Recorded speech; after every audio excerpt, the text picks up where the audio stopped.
pedimos subir ao palco César, que é médico, endocrinologista pediátrico, mestre em medicina pela URGS, endocrinologista do Instituto da Criança com Diabetes pelo Grupo Hospitalar Conceição, professor do curso de Saúde e Espiritualidade das Faculdades Monteiro Lobato e membro da Amergues. Vamos conversar um pouco sobre algo extraordinário, que é a nossa capacidade de modificar o funcionamento, a estrutura do nosso cérebro, que era algo impensável e considerado anticientífico algumas décadas atrás. Há muitos anos, na época de Cristo, esse romano, Sêneca, propunha que o embrião humano era apenas um adulto em miniatura e que desenvolvimento seria apenas crescer. Ou seja, o feto era simplesmente um ser adulto que precisava só ser nutrido. O processo de crescimento e evolução era apenas crescer. Era algo muito simples. Era dar proteção, era dar alimento, era dar instrução, e esse ser pequeno, como foi comentado pelo Gelson, com autonomia muito primária, muito rudimentar, altamente dependente, iria se desenvolvendo e se tornando indivíduo adulto. Essa visão simplista, predominou durante muitas décadas, muitas eras e muitos séculos. E até algumas décadas atrás se tinha essa noção em relação ao próprio sistema nervoso, que o sistema nervoso se desenvolvia durante a vida fetal, atingia sua maturidade alguns anos após o nascimento, e, a partir daí, existia um processo de perda, de deterioração, de envelhecimento natural, com poucas possibilidades de a gente modificar isso, de a gente rearranjar a nossa estrutura cerebral, que é aquilo que comanda todo o nosso corpo, do ponto de vista imunológico, motor, sensorial. Acho que muitos da minha geração lembram dessa modinha: eu nasci assim, eu cresci assim, eu sou mesmo assim, vou ser sempre assim. E muitos de nós cantamos essa musiquinha, década de 70, eu acredito que foi essa novela, e nós ainda, embora fosse algo, uma expressão artística, muito melodiosa, a ciência, até poucos anos atrás, ratificava isso. Nós somos como nascemos, as primeiras experiências que nós tivemos dentro do útero e nos primeiros anos de vida forjam a nossa personalidade, o nosso caráter, e, a partir de então, nós somos prisioneiros disso e não podemos mais mudar. E muitos de nós acreditamos nisso e continuamos lá no nosso subconsciente repetindo essa modinha. Eu sou assim, eu não posso mudar, eu sou dependente químico, eu não posso mudar, eu sou egoísta, eu não posso mudar, eu sou triste, eu não posso mudar, eu sou doente, eu não posso melhorar, e a gente fica nutrindo isso, criando, alimentando esse processo de desvalia ou de incapacidade. Até algumas décadas atrás, até a década de 70, 80, a visão que se tinha do cérebro, do sistema nervoso, é que ele fosse uma engrenagem. E, como toda engrenagem, como um motor, a gente tira o carro 0 km, primeiro risquinho no muro da garagem, a gente já tem um sofrimento enorme, a gente sabe que a gente fez um grande investimento comprando um carro e que, aos pouquinhos ou muito rapidamente, o nosso valor monetário vai ser perdido, e aquela beleza original, aquele brilho, aquele cheirinho de carro novo, rapidamente vai desaparecer. E era essa noção que nós tínhamos em relação ao nosso cérebro, que, à medida que a gente usa, as engrenagens desse cérebro iriam se desgastando, se corroendo, e, aos poucos, eu ia precisar uma retífica mais adiante, que não é possível. Pelo menos se pensava que não era possível, do ponto de vista cerebral, fazer uma retífica no nosso motor neuronal, e hoje a ideia é um pouquinho diferente. O nosso cérebro não é uma máquina que se desgasta, é uma máquina viva que a gente consegue modificar, melhorar, aprimorar em qualquer fase da nossa vida. Na década de 70, surgiu a noção de que a inteligência, para os estudos universitários, psicológicos, que a nossa capacidade de cognição, de aprendizado, a nossa expressão inteligente, ela assume várias facetas. Naquela época não existia ainda a tecnologia das imagens funcionais que nós temos hoje para mostrar o cérebro realmente em funcionamento durante as atividades que a gente possa querer medir em laboratório. Mas já na década de 70 se viu que nós temos diversas formas de inteligência, que o nosso sistema nervoso se desenvolve, se adapta, e a gente pode desenvolver várias formas de expressão do nosso potencial intelectual.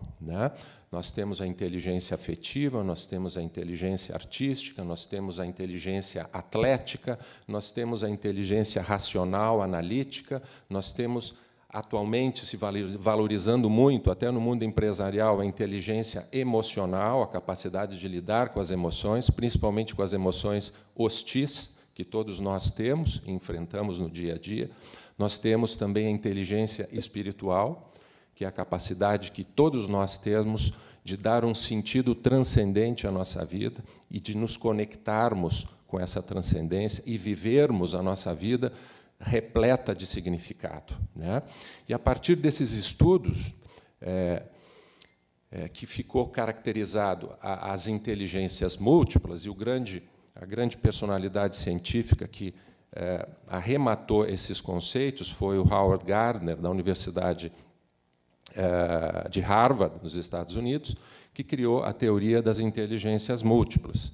E, ao longo das últimas décadas, nós temos visto um avanço extraordinário nas técnicas de imagem, de imageamento do sistema nervoso, permitindo a gente, em tempo real, observar como o nosso cérebro funciona e como ele modifica a sua forma de funcionar frente aos diversos estímulos ou às diversas situações que a gente possa expor o indivíduo ou que o indivíduo possa gerar internamente, como, por exemplo, através de uma prática religiosa, prece, meditação.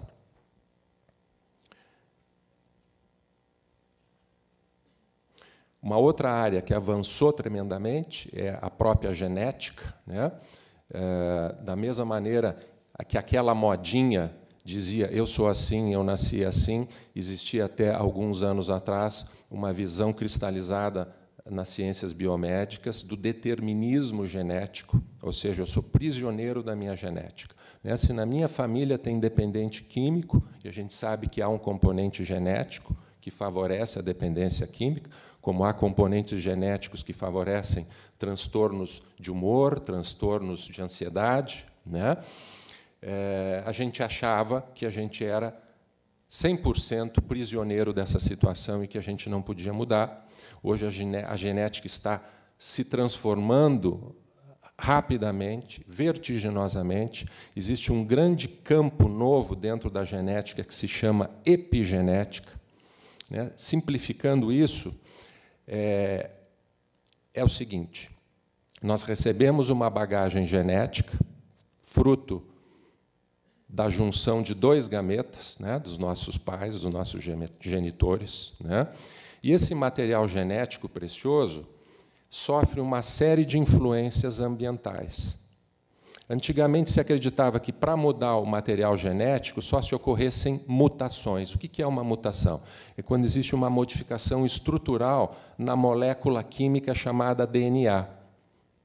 Não importa de que forma isso tenha acontecido, através de um agente viral, através de radiações, através de exposição a substâncias químicas. Isso é mutação, alteração no material genético, e esse material genético alterado passa a expressar coisas diferentes, geralmente causando doença e, eventualmente, criando até fatores protetores, fatores benéficos, mas a imensa maioria das mutações são deletérias, são prejudiciais.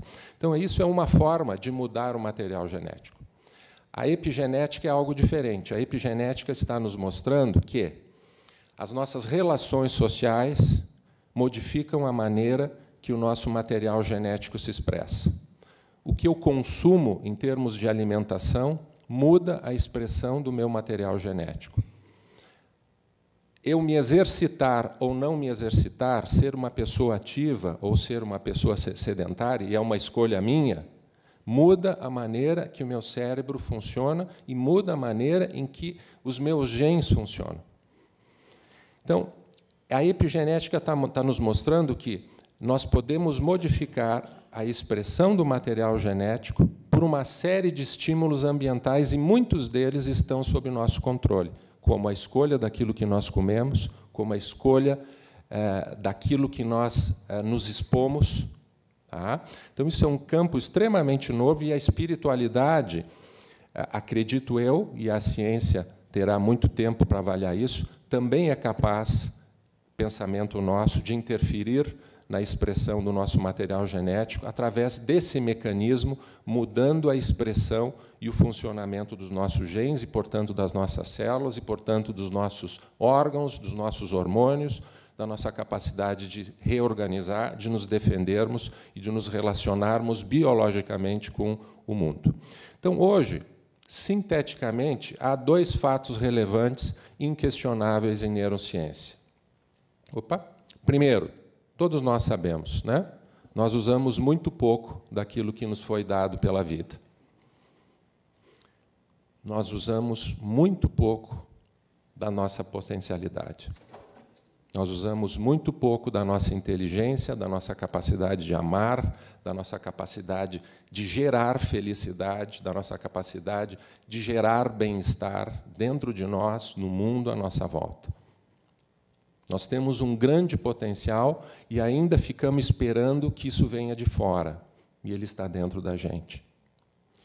Então, isso é um fato incontestável em neurociência. Um outro fato incontestável atualmente em neurociência é que o nosso cérebro muda. Ele muda a cada minuto, e os próximos slides vão mostrar alguns aspectos dessa nossa capacidade de mudança. Por exemplo, o que eu como muda o meu cérebro. Comer não é apenas questão de colocar carboidrato, proteína, gordura, sais minerais e micronutrientes para dentro do corpo. Hoje a ciência tem mostrado, por exemplo, que, vou dar um exemplo, dieta rica em gordura saturada modifica a composição dos micro-organismos do meu intestino, que a gente chama de flora intestinal, fazendo com que se desenvolvam bactérias no meu intestino que, quando em número aumentado, começam a produzir substâncias lesivas ao corpo, fatores pró-inflamatórios que passam para a circulação da pessoa, aumentam o risco de diabetes, de síndrome metabólica, de doenças reumáticas, de doenças inflamatórias do tubo digestivo, de forma silenciosa. 5 dias comendo alto teor de gordura muda completamente a minha flora intestinal e a minha maneira de relação com esse grande número de seres vivos que eu abrigo no meu corpo, e eles impactam na minha fisiologia. Isso é só um exemplo, né? O consumo está definido, por exemplo, que comunidades, sociedades que consomem mais peixe, isso é um relatório da FAO, que é uma divisão da Organização Mundial da Saúde relacionada à nutrição, há uma incidência menor de transtornos depressivos. E talvez isso esteja relacionado com o teor de ômega 3, né, desses nutrientes que impactam na fisiologia cerebral e em diversos outros aspectos da nossa fisiologia. Então, isso é só um exemplo. Exercício físico, gente. Imediatamente após uma atividade física, eu mudo a expressão do meu cérebro de uma forma favorável. Hoje está definido que a atividade física regular, além de prevenção de doença cardiovascular, previne envelhecimento celular, diminui risco de Alzheimer, diminui risco de doenças degenerativas, e não é de uma forma mágica. Exercício muda a expressão dos meus genes de maneira epigenética, favorecendo com que as minhas células manifestem aquilo que ela tem de melhor. Aumenta a capacidade de regeneração dos tecidos. Aumenta o potencial intelectual, aprendizado, né? Quem se exercita melhora na matemática, melhora na biologia, melhora na sociologia. As inteligências múltiplas, elas são interconectadas. Da mesma maneira, o estudo e desenvolver uma grande área do nosso sistema nervoso relacionada à linguagem, né, localizada no hemisfério esquerdo para a maioria das pessoas. Orar muda o nosso cérebro. Orar muda a expressão dos nossos genes. Meditar muda para melhor aquilo que nós somos, aquilo que nós trazemos e abre o nosso potencial de crescimento e renovação, como nós queremos mostrar em algumas informações científicas que seguem na nossa exposição. O que nós escutamos muda o nosso cérebro. Está definido. Música aumenta a neuroplasticidade.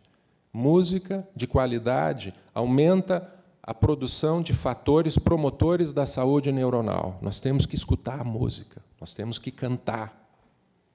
Mesmo que os outros não gostem da nossa afinação, né? Mas é para a saúde pessoal, né?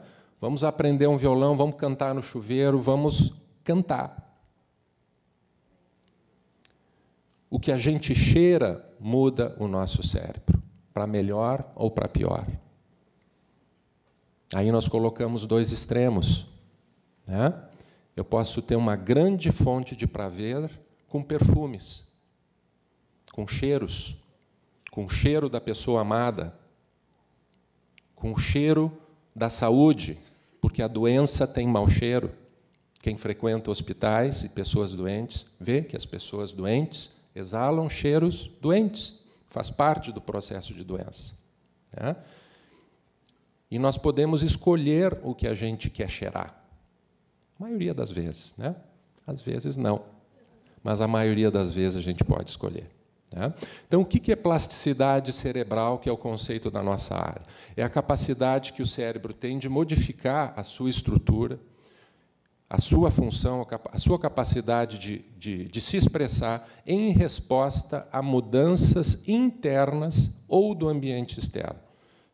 De uma forma simplificada, é a capacidade que o nosso cérebro tem de se adaptar em resposta à experiência, E esse processo, do ponto de vista celular, ele se dá em vários níveis, não é objeto da nossa exposição, mas ele ocorre a nível sináptico. Sinapse é a conexão entre um neurônio e outro. Né? Ao nível molecular, mudando a expressão dos nossos genes. Ao nível da conexão entre os neurônios, que são as células nervosas, formam literalmente redes dentro do nosso sistema nervoso, e a complexidade dessas redes e o arranjo tridimensional dessas redes de neurônios sofre grande influência da experiência. E a síntese de novos neurônios. Quando eu entrei na faculdade, se dizia que o neurônio é uma célula que não se regenera. Não é verdade. Eu posso cortar um axônio e o axônio se regenera. Não se acreditava que, depois que o cérebro adquiria o tamanho adulto, lá por 3, 4 anos de idade, não se produzia novos neurônios. Então, sempre que ocorria algum acidente cerebral, uma meningite, uma isquemia, uma hemorragia cerebral, um acidente com perda de massa cerebral, pronto, perdi tecido cerebral, é irreparável, eu não tenho como repor aquelas células. E esses conceitos mudaram dramaticamente a partir da década de 80. Existem regiões do nosso cérebro, mesmo com 90, 100 anos de idade, que produzem novos neurônios. E esses neurônios, essas células neurais novas, elas migram para outras regiões cerebrais para suprir, para compor as áreas que estão sendo solicitadas. Olha que coisa inteligente. Existem áreas do nosso cérebro que produzem novos neurônios e esses neurônios migram para as regiões do cérebro que estão sendo utilizadas Portanto, quanto mais eu utilizar o meu cérebro com formas diferentes, com coisas diferentes, eu vou estar ativando zonas diferentes do meu cérebro e favorecendo que a migração de novos neurônios acabe indo em direção a essas áreas que estão sendo solicitadas. Bom, vou ter que correr, já me deram só 10 minutos, desculpa. Tá? Gente, só para ver a grandiosidade que é o corpo e, principalmente, o sistema nervoso que a natureza nos deu. Né? Na vida intrauterina, gente, a cada minuto surgem 250 mil neurônios. No indivíduo adulto, se nós espicharmos todas as células nervosas, nós vamos ter 200 mil quilômetros. 200 mil quilômetros de pista neuronal para percorrer, de caminhos neuronais para percorrer. Quanto disso nós estamos utilizando? Tá? Depois que a gente nasce, os neurônios começam a se interconectar cada vez mais, fruto da experiência, dos estímulos, do contato, do afago, da sucção, da voz, do tato, do cheiro, da alimentação, da música, né, da roupa. O indivíduo adulto tem aproximadamente 100 trilhões de contatos entre os neurônios, e esses contatos se mudam a todo instante de acordo com o estímulo que eu dou, seja ele positivo ou negativo, seja um cheiro de um aroma de flor, ou cocaína, ou solvente, ou qualquer outra substância inalável potencialmente geradora de dependência química. Então, ali, no quadro à direita, resumidamente, todos os fatores que hoje cientificamente estão definidos que mudam a maneira que o nosso cérebro funciona. Experiências sensoriais, experiências motoras, todas as drogas modificam a estrutura e o funcionamento do nosso cérebro, não vamos nos alongar nisso, hormônios sexuais, relações afetivas entre pai e filho e pai, e entre os irmãos, as relações sociais, a exposição social no mundo muda a estrutura do nosso cérebro. O estresse, obviamente, prejudica o nosso cérebro, seja ele qual for. Né? A dieta, flora intestinal, exame físico e espiritualidade. Esse item 10 fui eu que incluí. Nesse artigo original não existia esse item 10. Mas nós vamos ver agora que há um grande paradigma que está sendo superado. Né? Se acreditava que essas mudanças no tecido cerebral só aconteciam quando o indivíduo é muito jovem. Não, nós podemos modificar o nosso cérebro em qualquer idade para melhor, estimulando ele, dando alimento saudável. Esse artigo aqui, rapidamente, mostra, eu vou ter que abreviar um pouco a minha exposição, que, sabidamente, a embriologia tem nos mostrado que existem fases críticas do desenvolvimento do nosso sistema nervoso. Né? Obviamente, na fase intrauterina, nos primeiros anos de vida. Um exemplo, a nossa retina, que é a parte nervosa do nosso olho, e toda a via óptica, ela precisa de luz e imagem nos primeiros anos de vida para se desenvolver. Quando uma criança, por exemplo, nasce com catarata congênita, que é opacificação congênita da lente do olho, e ela não recebe as imagens com precisão, ou só luz, toda a via nervosa, inclusive o córtex visual, que está localizado lá no lobo occipital, não se desenvolve. Então, se eu não tirar essa lente opacificada nos primeiros meses de vida, e deixar para fazer isso depois de 2 anos, 3 anos, da importância do teste do olhinho, né? Essa criança não vai maturar toda a via óptica e vai ter perda significativa da acuidade visual, que não melhora com lente, que não melhora com óculos, né? Mostrando que esses primeiros anos são fundamentais para o desenvolvimento da visão, e assim para uma série de outras funções. Tá? Hoje se sabe que, por exemplo, essas pessoas que tiveram privação da visão nos primeiros meses e desenvolveram essa perda de visão, que é chamada ambliopia, eles conseguem recuperar isso com estímulos apropriados, em grande parte. E um estímulo que está sendo usado para essas pessoas adultas agora é o próprio videogame, né? Que, a meu ver, é a desgraça da humanidade, né? Mas está sendo utilizado do ponto de vista terapêutico para recuperar pessoas com ambliopia. E a experiência tem nos mostrado que o cérebro se reorganiza se eu der o estímulo apropriado para ele. Só tenho 5 minutos. Tá? Bom, temos várias regiões cerebrais que produzem novos neurônios, não é o caso, né?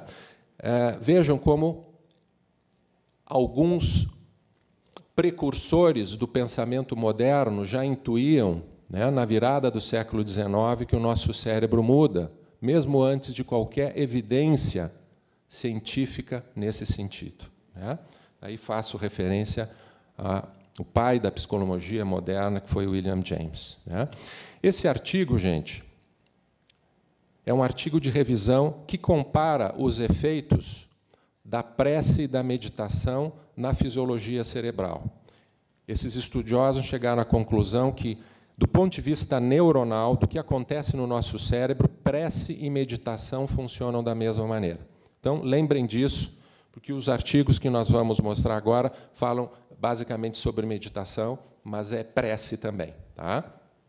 Essa revisão aqui, gente, mostra uma infinidade. Vocês não leem, é melhor que vocês não leem, né? Mas só para ter uma ideia do número de regiões cerebrais que são modificadas pela experiência religiosa, pelo simples ato de eu resolver orar, pelo simples ato de eu resolver meditar. Eu, no comando da minha vida, do meu pensamento, mudando a estrutura e a função do meu cérebro, né? Então, há diversos estudos indicando que a meditação, a longo prazo, aumenta a espessura do córtex em várias regiões cerebrais relacionadas ao controle das emoções e do pensamento, em especial as áreas sensoriais, somática 1, a área sensorial, somática 2, o córtex pré-frontal, que é a região mais nova do nosso sistema nervoso, relacionado à ética, aos valores morais, ao controle da impulsividade, né? Ao hipocampo, que é fundamental na consolidação da memória e também nos aspectos do controle emocional. Tá? Aqui, só para nós vermos, é uma imagem já clássica, né? Aqui a região pré-central, antes da meditação. Vermelho é quando está ativo, é fluxo sanguíneo.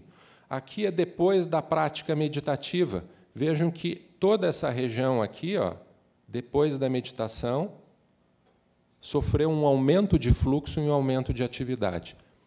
Curiosamente, essa mesma região aqui sofre um esfriamento funcional nos transtornos depressivos.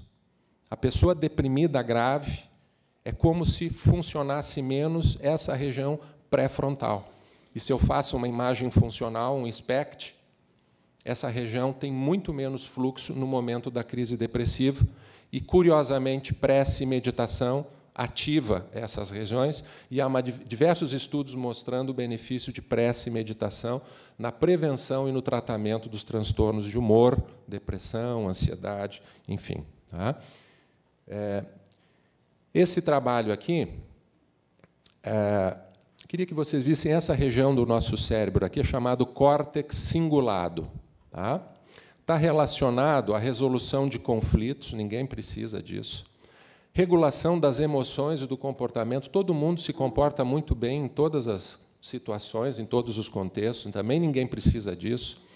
Relacionado às funções executivas, capacidade de planejar, focar, priorizar, colocar atenção específica em determinada atividade, capacidade de antecipar a recompensa. O que é isso?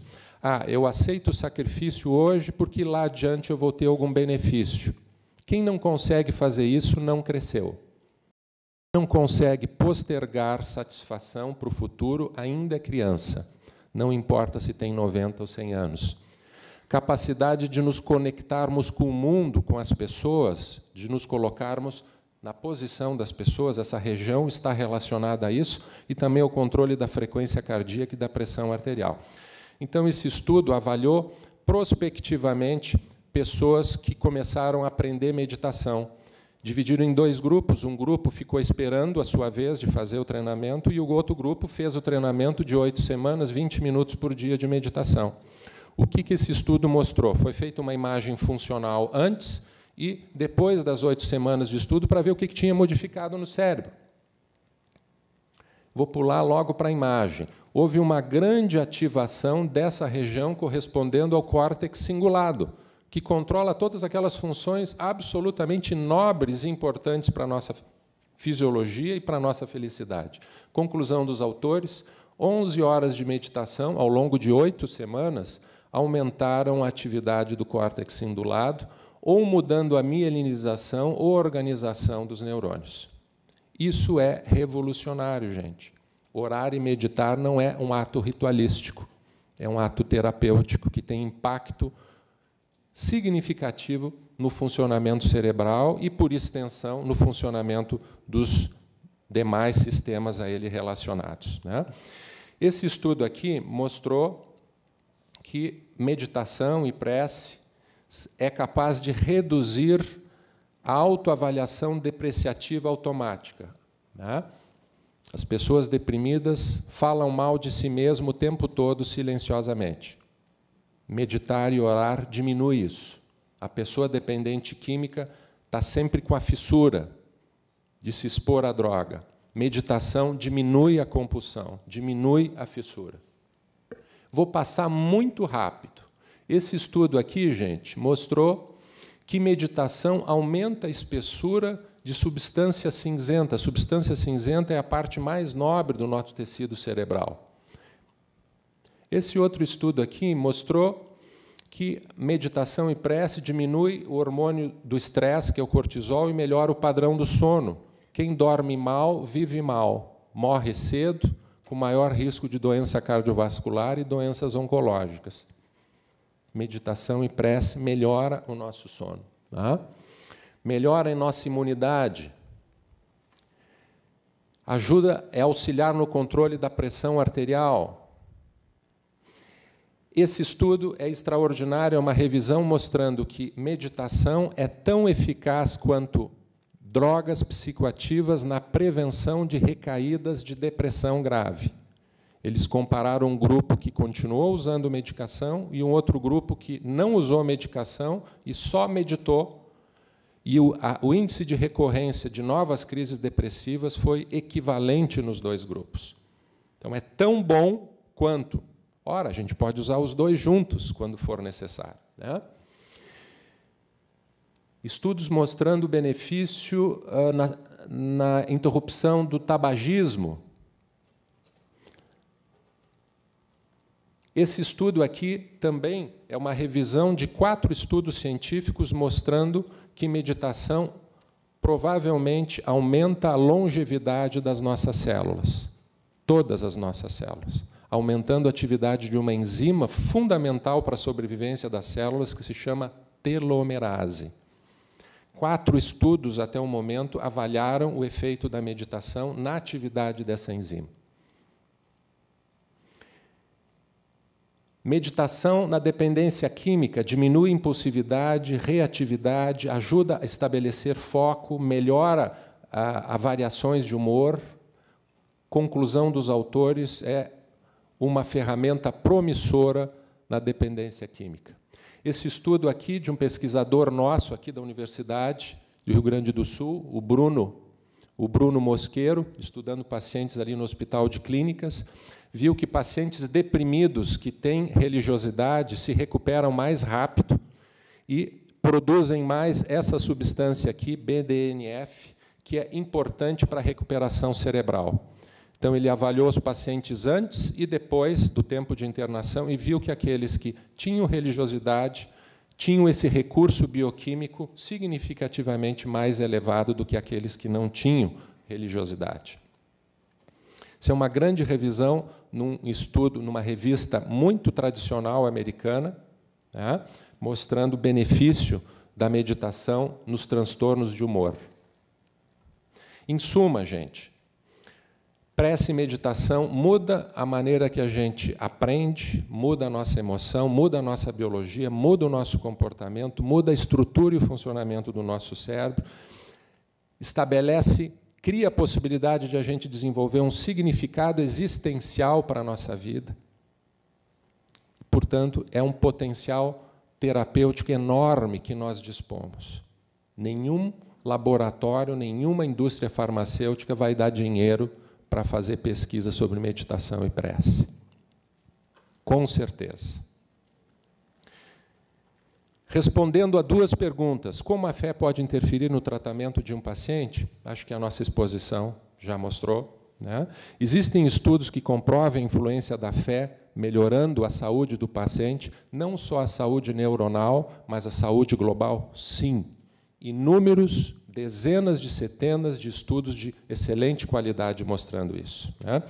Rapidamente, só a título de introdução para toda a discussão que seguirá ao longo do dia, rapidamente revisar os números sobre dependência química no mundo, gente. 250 milhões de pessoas utilizaram drogas que não álcool ou fumo no último ano.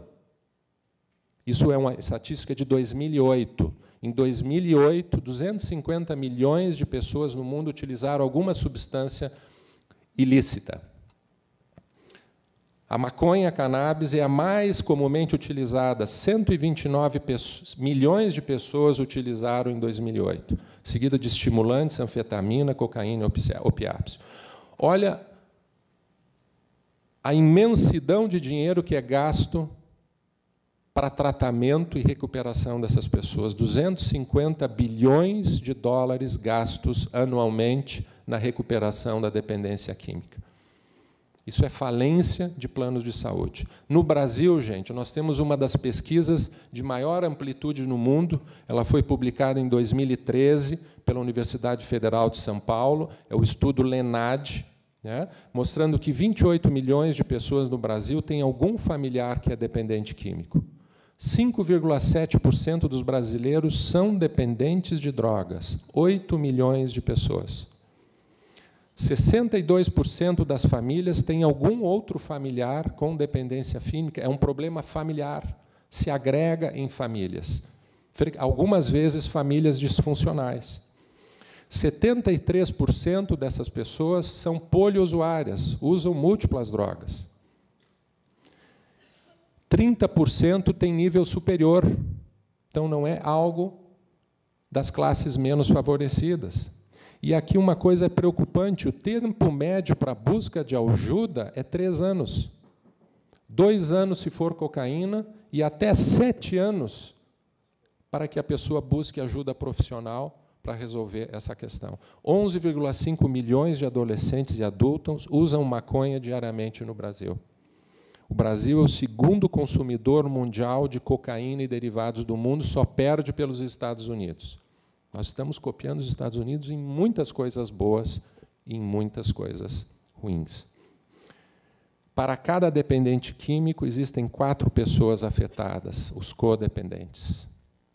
E só para lembrar que, associado à dependência química, frequentemente existem doenças psiquiátricas, doenças psíquicas, que também devem ser diagnosticadas e tratadas se a gente quer efetivamente auxiliar essas pessoas, como depressão, transtornos obsessivo-compulsivo, transtornos de estresse pós-traumático, enfim, uma infinidade de patologias.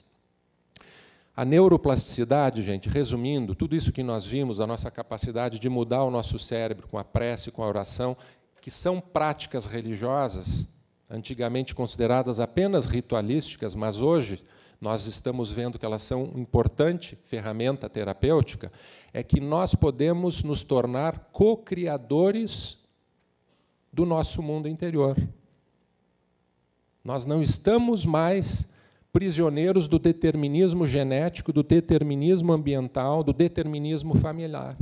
Eu posso, com a minha vontade, usando essas 2 coisas simples, modificar a minha vida. Obrigado pela atenção de vocês.